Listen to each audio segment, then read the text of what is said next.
life is effectively a game where you're overcoming problems and barriers.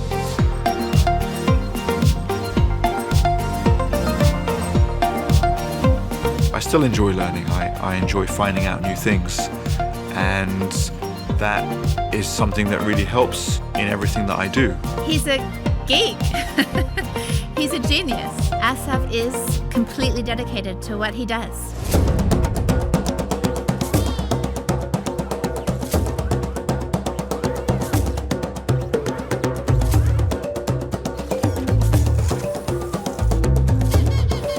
A lot of what we do is actually quite bespoke and quite customized.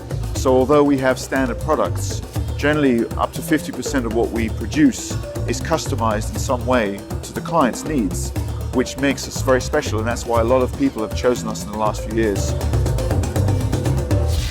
A few years ago there was a huge Alexander McQueen fashion show, and as part of that they had two Milos that were walking alongside the models during the catwalk and being part of the stage act. And last year with the Milan fashion show, they had 7 different robots that we supplied for that, including a huge, what we call a Titan arm. So what we have here is a Titan that's being built. The Titan is a long telescopic arm that we make that gives the Milo a 9-meter lens height.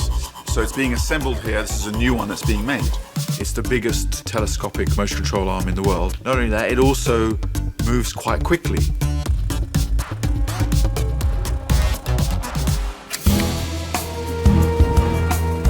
We've gone into all kinds of different projects, depending on really what's required.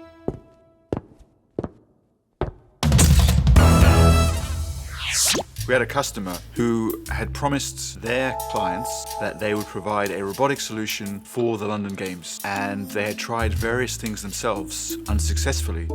So this customer came to us 3 weeks before the final test of the equipment and said, you know, we're in a bit of trouble. Do you think you might be able to help us? The idea was that there would be robotic cameras, and these would be controlled by photographers remotely. We didn't know at that time how long we had or anything like that, but we said, yeah, sure. So then a couple of weeks later, I sent them a little video of our solution. They just couldn't believe it. They were just like shocked, like, wow, you've done it in a couple of weeks. So then they used that for the tests. It was successful. But that was just the start of it.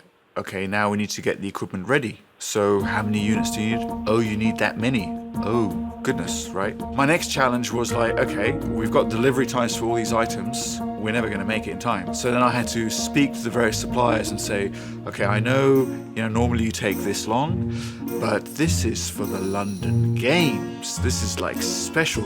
Your name in lights. Some of them had to kind of put extra shifts on themselves, but still, we couldn't really build everything until all the parts were in.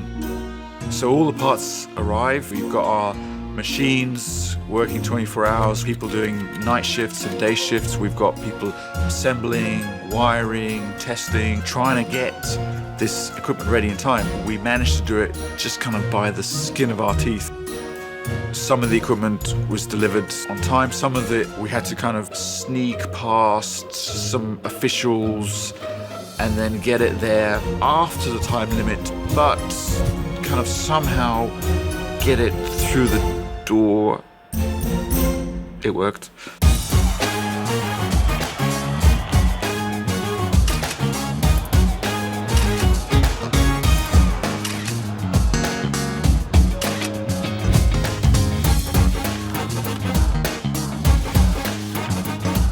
And that collaboration then kind of progressed to a point where at the Rio Games, we provided close to 95% of the robotics that were used at the games. We also did underwater ones as well.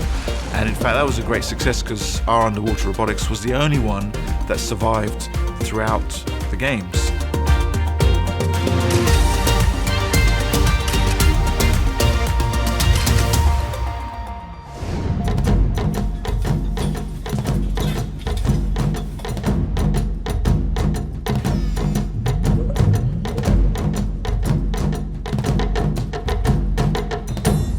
I love solving problems. I love, helping people find solutions to whatever issues they have. There's nothing really much more fulfilling than helping people and helping to provide them with solutions that they need to achieve what they want to achieve. If somebody says, can you do something, we'll figure out a way to do it and then do it. So we've done kind of projects for Boeing, for inspecting manufacturing of wings, and for simulating the docking sequences of spacecraft joining the International Space Station. We've done similar things for SpaceX. We've also won a Queen's Award. It's called the Queen's Award for Enterprise. It's a very prestigious award which is presented by the Queen. The last year we've been growing at kind of about 60% every year for the last 3 or 4 years. In fact, I think the only continent really that we haven't supplied has been Antarctica.